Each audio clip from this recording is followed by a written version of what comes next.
Brother, I'm going run a wild Hulk Hogan. If all I get's a moment, I'll make sure it's an explosion.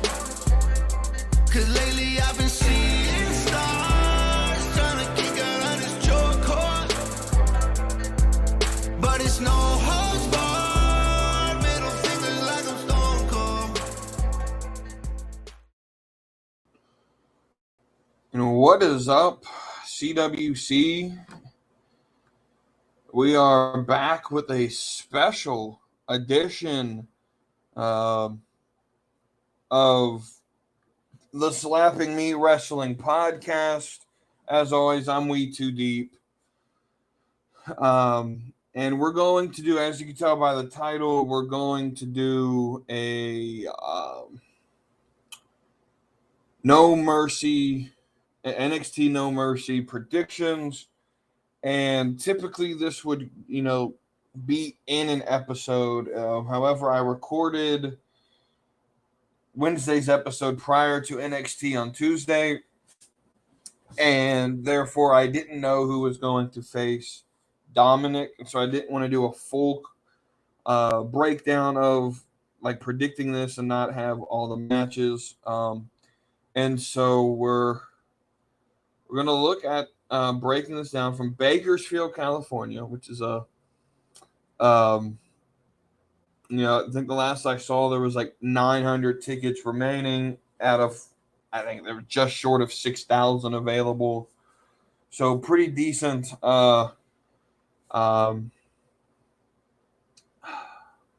attendance to be expected. Before we get into the predictions, though, I want to sort of do some housekeeping on what this is going to start. I was thinking about it today while I was, going through my thoughts on this card and sort of breaking down, forming my opinions on who's going to win, on how I'm going to do this from now on, and what the show really is going to look like as we move on into the future. Nothing really major, but I do want the main Wednesday show to be community involved. And so to do that and not spend 30, 40 minutes just talking all about Monday Night Raw and SmackDown and all of that, what I have decided is to live stream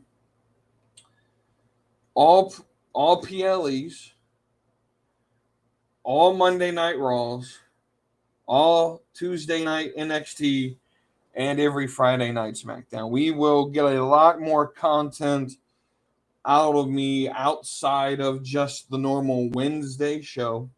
We're going to start Slapping Meat live, or Slapping Meat Wrestling live, right? And with that, that's the idea and the goal behind that is to, I'm fine being open to this. It's to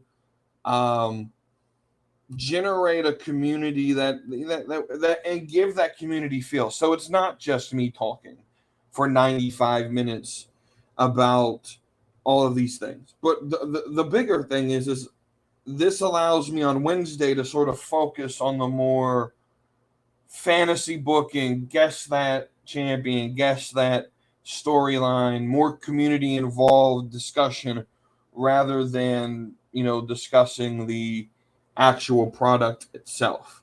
And so with that being said, on Mondays, on Tuesdays, on Fridays, we will start going live on this page. This will start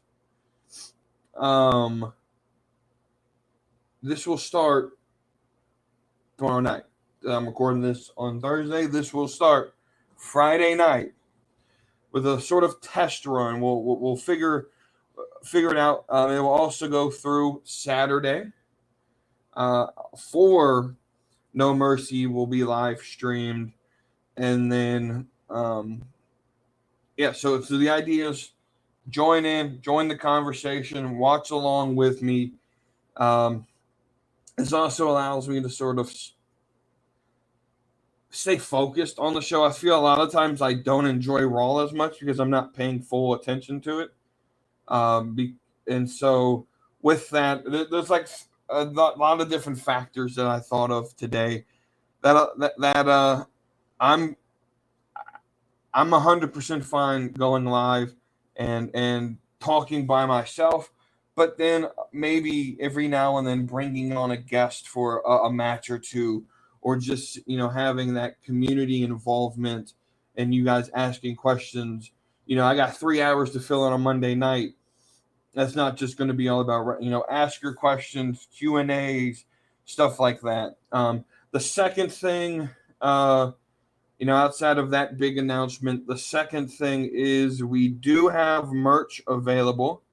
I will put the link in the description because it's very long. It's through Teespring.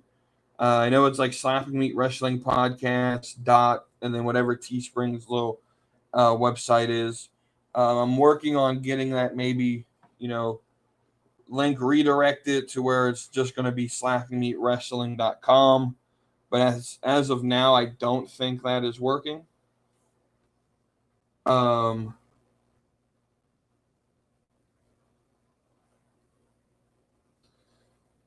so we do have merchandise. It isn't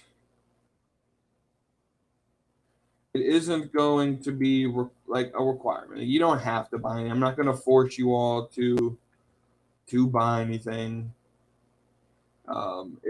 But there is that option for it. Oh, perfect. I just checked it out. If you guys go to slappingmeatwrestling.com, that will automatically redirect you to the merch site. At slappingmeatwrestling.com, we have t-shirts, sweatshirts, and some other merchandise. It's basic right now. It's just logo shirts at the moment. At this current moment, if you use code WE2DEEP, that's WETOODEEP,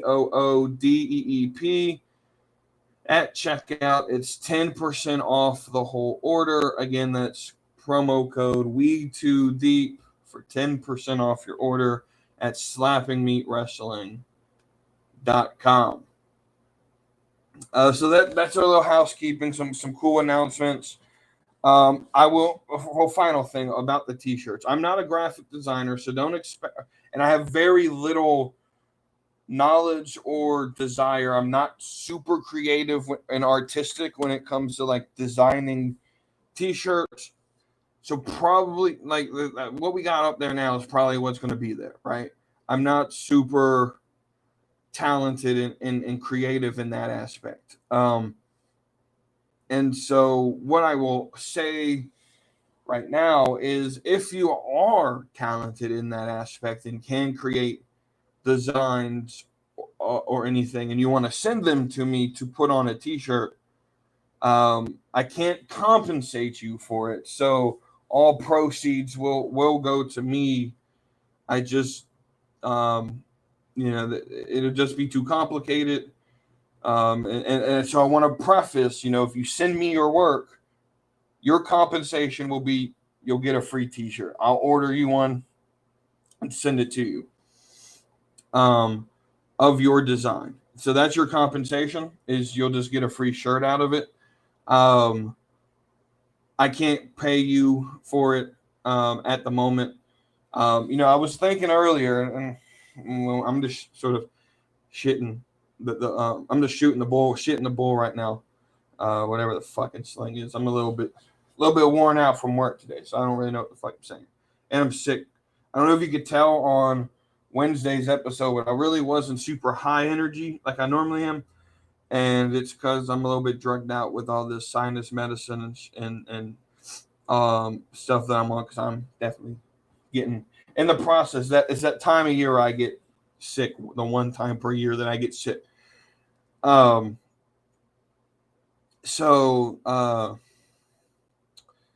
Yes, if I say something stupid, I'm just, anyway, it is what it is. But yeah, so if you have ideas for t-shirts, or if you can draw up a design and you send it to me, understand you won't be compensated for the design. If you guys know how Teespring works, you create your price, and I got it as low as possible. So Teespring has you have to charge at least this amount. So like for example, I think like the sweatshirt on there's $41 or around there, right? And of that $41, Teespring keeps I think like 35 of it. So I make very little profit off of it, and so um, I'm not in it for profit. But if you have an idea, if you're good with or not logo, but like designing, and if you have like, I know y'all probably pay attention to sayings that I say a lot more often than that I'm not privy to, or if you just have any type of design that fits along the wrestling theme and of the show, I'm down to work with it. Um, and so with that being said, send me your designs. You'll get a shirt out of it. Uh, Once if I approve it, put it on a shirt, see how it looks. If it looks good, I'll order you one and send it to you. We can work all that out, um, and you won't have to pay anything with it. But that's all I can compensate you with right now. But I was having this conversation with me earlier. The first thing I was really talking about, as I was working my way through this, and I talk to myself when I talk out loud when I think through things. That's just how I mentally process things. Is I have to talk it out. That's why I podcast, right? This helps me mentally process information. And so I was sort of going through and mentally processing this card and what I'm what sort of going through my mind what I'm gonna say. And I went here, I was like, and the thought crossed my mind. I was like, man, I can't compensate them. I was going over that little pitch of you guys giving me shirt designs. I'm like, I can't financially compensate them. But if I won the lottery, I would be able to. And that's the goal, right? Is to find a large sum of money. And what would I do and so that I'm gonna have that little debate with you guys. We're gonna go a little bit off uh subject for a minute, and I that's always a question that people ask, and it really struck my mind because I saw back in August, I think it was beginning of August, there was a guy in Florida, I believe, who won the $1.6 billion jackpot.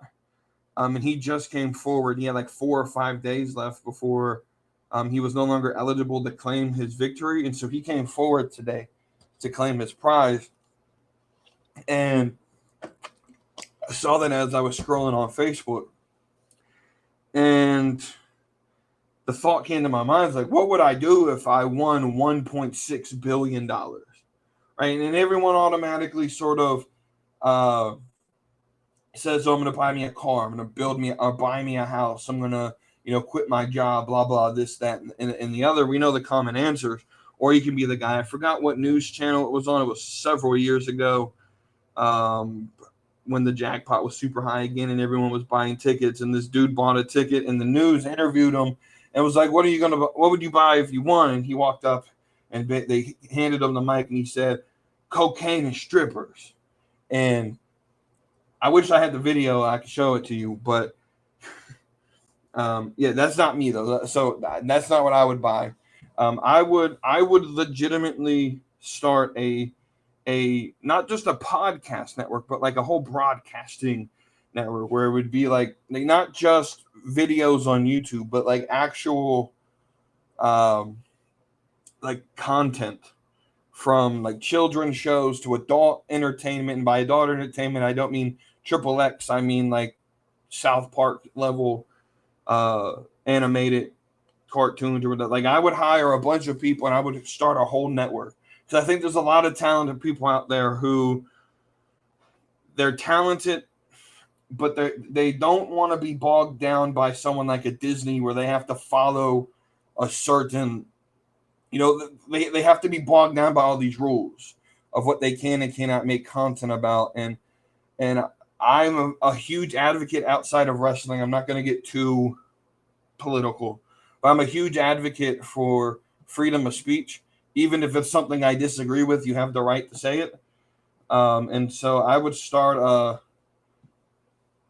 a content creation, just sort of using one of the members in the CWC that I know listens to this. He'll get a crack out of this. DJ Wavy D, we got to get you a show. Like, have you, I don't know what it is, but if I won the lottery, like, there's a lot of people on here that ultimately I think has a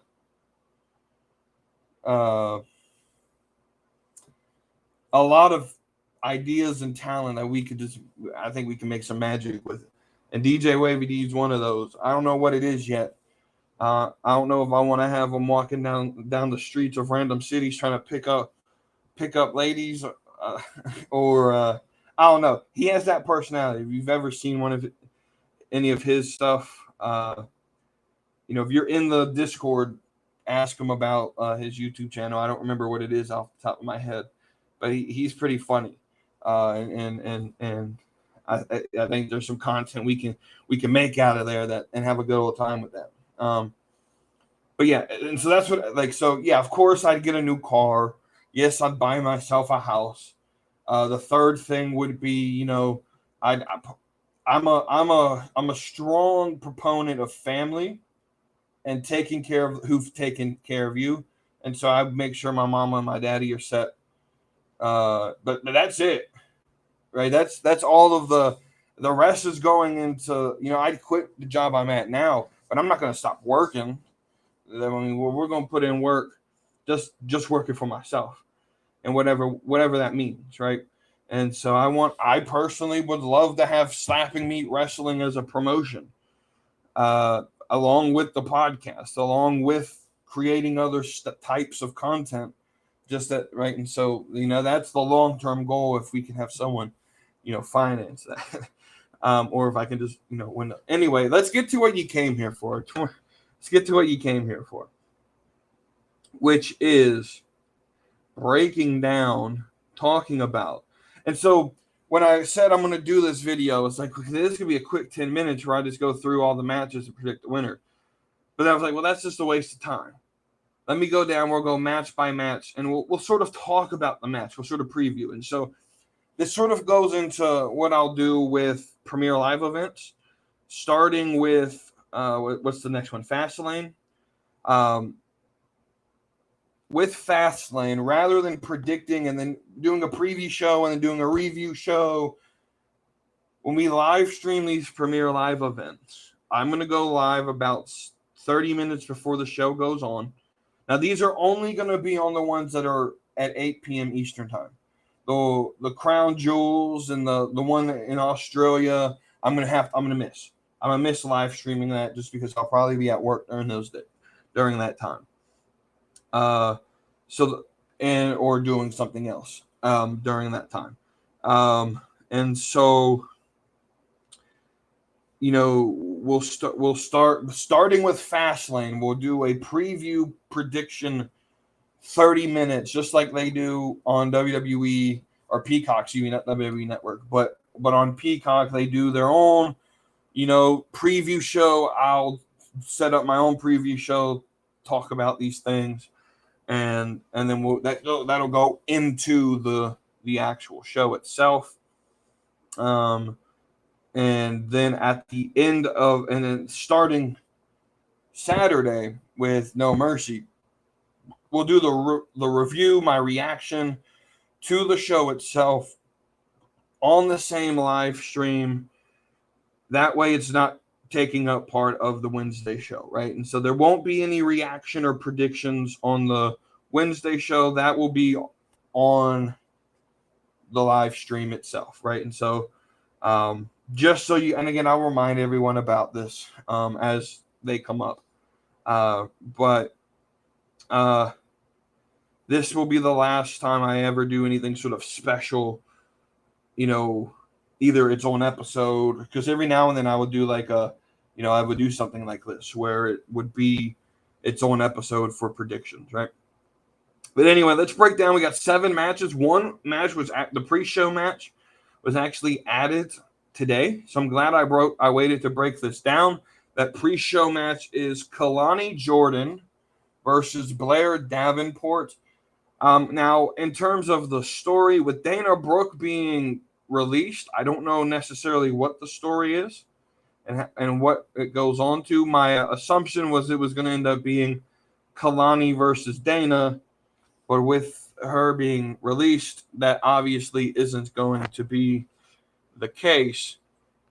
So I don't necessarily know where this goes. What I do think happened is Gigi Dolan's going to get involved against Blair Davenport at some point in this match. And so I'm going to go upset here. I'm going to pick Kalani Jordan to win this match. I personally believe Blair Davenport is doing one of two things. The first is she's just waiting in line for this battle for the championship to sort of clear out and Becky to sort of clear out, and then she'll be next in line.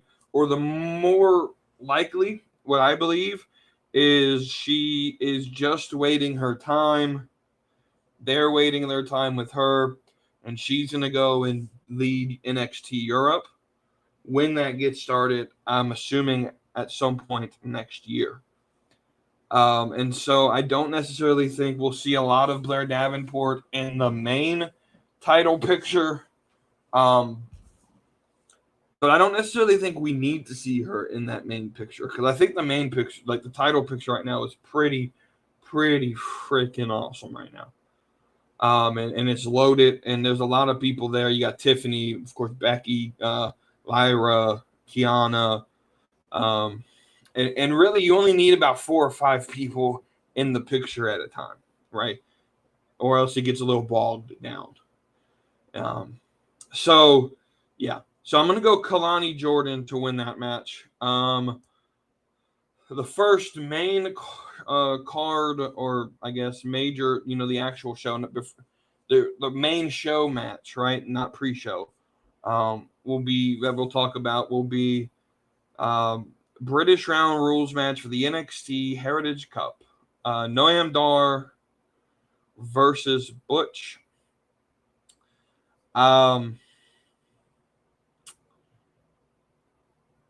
This is going to be interesting. So let's break down this match.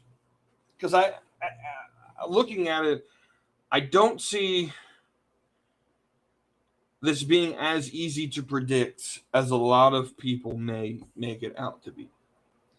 I see a very clear path for Butch to win. It gives another NXT title on the main roster that they can promote.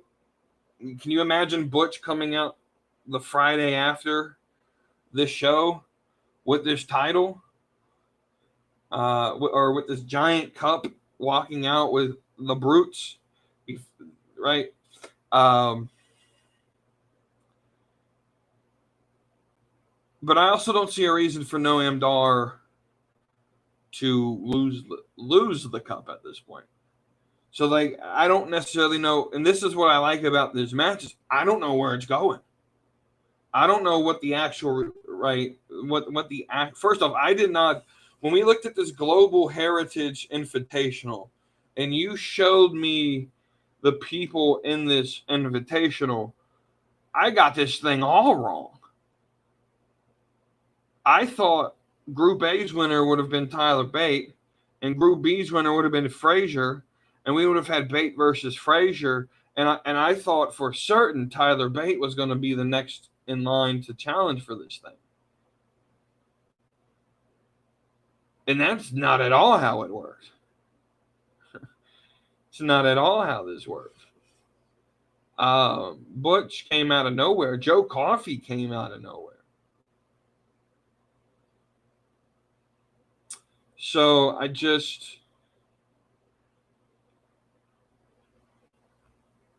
don't know how to predict this match. And so I've been battling with this one all day. And I'm just because. So I'm going to walk you through why I believe it will be a smarter decision to have Noam Dar lose. Because that then means you can break up Metaphor. I don't think they need to be a group much longer. I think they've served their purpose.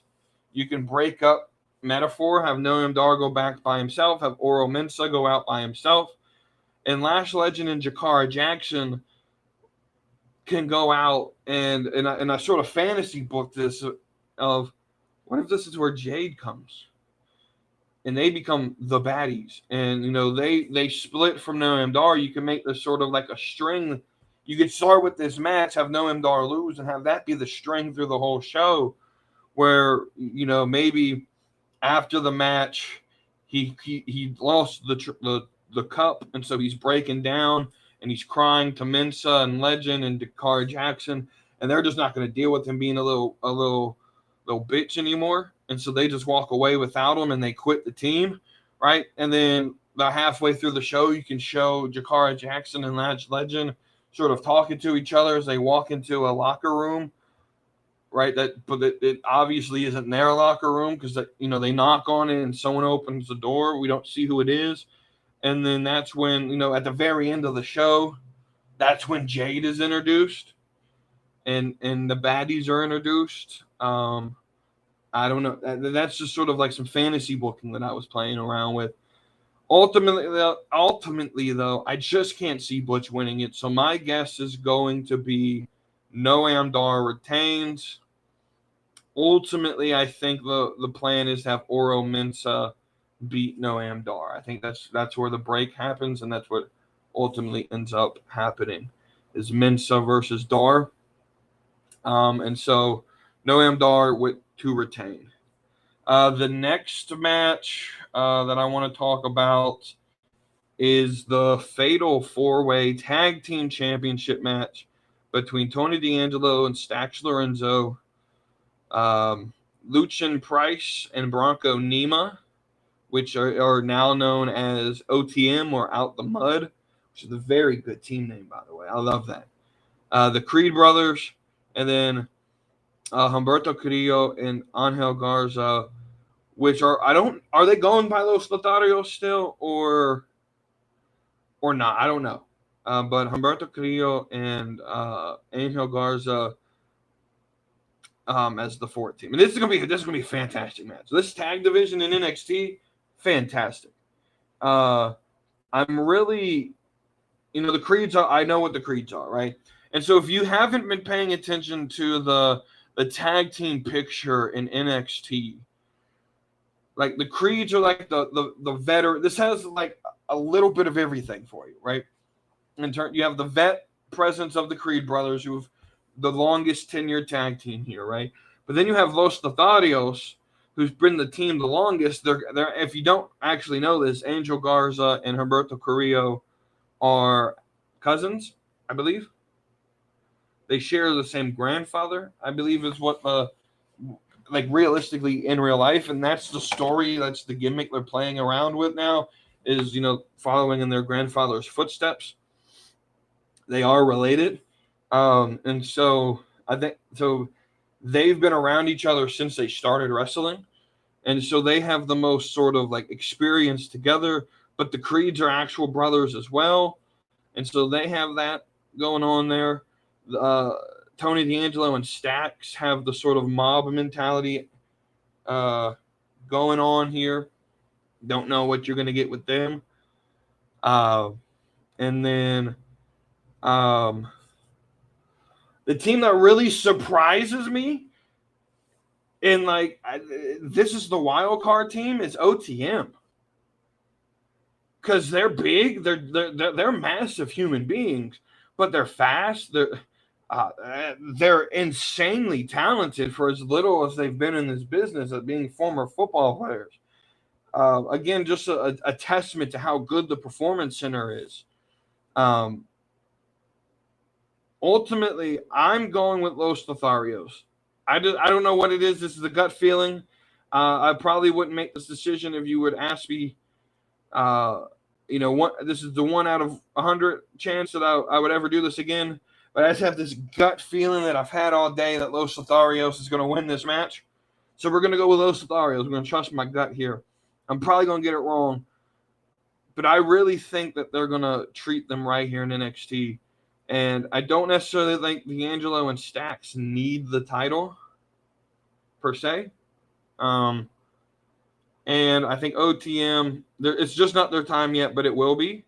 And the Creeds, they're just there because they're the Creeds, right? We need that veteran presence, and the Creed brothers are insanely talented at what they do.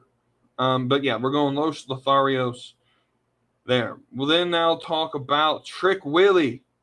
Trick Williams getting himself a singles match for the North American Championship where Dragon Lee will serve as a special guest referee.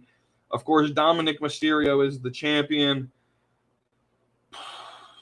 Again, they've done a very good job with booking here. I don't know where this is going because you end NXT with Trick Williams, my dude, just all having all this momentum. But then part of me is like, they're not going to take the title off of Dom, are they?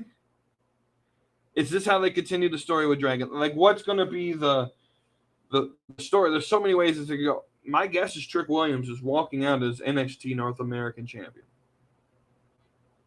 That's going to be my guess. Trick Williams will win the North American Championship. I thoroughly believe Mustafa Ali would have won had he not been released. Apparently, there's backstage drama where Shawn Michaels did not know that Dana Brooke nor Mustafa Ali was going to be cut, and that Ali had was planned to be part of a major part of the television till through Mania season of NXT. And so, I mean, if you had him planned through 2024, right, and you don't like, I could understand how you could be upset because that's the next 6 months of your show. And now you're going to have to try to replace. And so I think Trick Williams gets the job done, and Trick is going to bring home the North American Championship. I think they're really going to push him. He's proven again how good the PC is at training these ex-football players to use their athleticism and their charisma to just be superstars. And I don't think Dominic needs to be here anymore. Dominic put on a very good match with Dragon Lee on Monday night. So I think Trick Williams is going to win this title. Let's move to Braun Breaker versus Corbin. I'm surprised this doesn't have some sort of stipulation with how physical this feud has been. But Corbin is just like any other situation. He's there to take the loss. Braun Breaker's easily winning this. I think the whole goal of this was to make Braun Breaker look evil because he was struggling getting over as a heel. And I think this really did a very good job of getting Braun over as like the evil son bitch that's going to kill somebody. Like he just killed Von Wagner basically. And then he's going to kill Baron Corbin, right? And so Braun Breaker is going to win this match. Which leads to Becky Lynch at Tiffany Stratton. Typically in this situation, Becky wins the title, Tiffany gets the rematch. Becky picks the stipulation, Tiffany wins. That's where I would normally go, right? Not today. Becky Lynch is retaining. I'm thoroughly convinced Becky Lynch is retaining. All the rumors are Tiffany Stratton's getting caught up. And then I thought of this. I was like, well, who's going to beat Becky then? Because I don't think Kiana James is going to beat Becky. I don't think it's not going to be Fallon. It's not going to be Davenport. Oh, well, yeah, it's going to be Lyra. Lyra Valkyria is going to turn on Becky Lynch. Like, it's right there in our face. Lyra Valkyria is going to be the next sort of NXT talent to win that title. And just announced December 9th, I think it is, deadline, live from Bridgeport, Connecticut. And I think that's where Lyra Valkyria will end up winning the NXT Women's Championship from Becky Lynch. This gives Becky something to do through December, but also because she's going to be needed in January come Rumble season to set up. You know, they always like to use Becky Lynch in a match at Rumble and through Mania season. Excuse me. So Becky's going to retain here. I think my fear with this being an Extreme Rules match is it's not Becky Lynch. Whenever you need a gimmicked weapons used match from somebody, you call Becky Lynch. That's easy. But Tiffany, I don't think she's ever been in a match like this before where weapons were used and, you know, if you're not used to being in this environment, it's something that I fear for. And Tiffany's the future of the brand, right? Tiffany's the future of the WWE women's division and like the long-term future. And so I'm very interested in how this is going to go. Now, I will say this. I could be wrong about Lyra if they send Jade to NXT. Jade Cargill winning the NXT Women's Champion would be fantastic. I just don't believe she'll be on NXT. I think they're sending her straight to the main roster. Just straight through the main roster. And it would not surprise me at all if she gets there, beats like she got the ESPN treatment, right? And people will complain about that. Right? AEW marks are trying to cope with this. They're like, oh, how are they going to give her the ESPN treatment when she can't wrestle? Because she's a fucking superstar, you fucking mark. That's why. That's why you give Jade Cargill the ESPN treatment. Because she's going to come in and right. Oh, but we're bringing in Ziggler. We're bringing in Edge. Yeah, 40-year-olds something who aren't going to give you all but 1 or 2 years maximum. Edge, who has serious neck injuries and injury concerns, since he's come back, since he came back prior to the pandemic era, which is crazy, he's been back that long. He came back the show before everything shut down, if you don't remember. But since he's come back, he's been hurt twice, I think, and he's filming movies. Like, he obviously is going to be part-time, which works in AEW, but he's only going to give you a year or two max. Same with Ziggler, who's definitely right. And you're going to take 2 40-year-olds in exchange for someone who could probably be the future of the business for 2 to 3 years at the top level. Yeah, I'm taking Jade Cargill every fucking time. Stop being a bunch of marks. Stop trying to, like, they want to say I'm tribalistic. Right? Now, raise your hand. Am I tribalistic? If you believe I'm tribalistic, raise your hand, right? Do I prefer WWE? Absolutely. But raise your hand if you agree with this statement. I have sent critiques towards WWE. I have. Right? So I'm not tribalistic. You know who's tribalistic? JD from NY. You know how I know he's tribalistic? Because I said something bad about AEW and he blocked me. You know how else I know? Because Sean Ross Sapp, or as I like to call him, a pussy. He blocked me. He's soft as shit. That's what I call him, soft as shit. Just you say one bad thing about their brand and they block you, right? And so I don't even know where I got, but Jade Cargill. Yeah, I would love to see her win the NXT Women's Championship from Becky Lynch. Don't think it's gonna happen. I think she's going straight main roster. Which, if that's the case, please have her beat Rhea Ripley. Like I said on last episode, I'm just tired of the Judgment Day in general. They've been overexposed to me. So they needed to sort of just cool it down a little bit and then come back. All right. So let's talk about this final match. This NXT Championship match between Carmelo Hayes and Ilya Dragunov. Again, another match on this card. Typically, I would say this is going to be Dragunov. I don't know. I can't bet against Carmelo, man.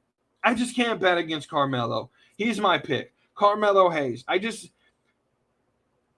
think there's a better story on the main roster. Like, if Carmelo loses this, there's nothing for him to do on NXT. So the obvious thing for him is to be caught up, right? And so the story then is, what would you have Carmelo do on the main roster? I think there's a better thing if Dragunov goes to the main roster. If Dragunov leaves NXT and heads to Raw and is the one to beat Gunther for the IC title or joins Imperium like the rumors are, right? I feel that that's what's going to happen. And so for that, and just because I just can't bet against him, Carmelo Hayes, he's a Boston guy, so I got to give him that respect. And I just can't bet against Carmelo. I've never bet against Carmelo Hayes ever.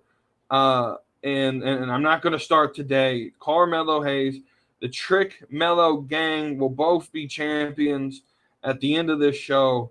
And I wonder, the only thing that's really left to talk about is Brian Pillman Jr. showing up. And if it's not Brian Pillman Jr., who that vignette was about with the Bengals and WCW, then I want to know who the hell else it could be, because that's obviously Brian Pillman Jr. Does he show up? Is there going to be other signings? Can we get a CM Punk site? I highly doubt it. Shawn Michaels has stated, though, the door is wide open for Punk to show up. So I'm going to be very interested in that. Let me know what y'all think about these predictions.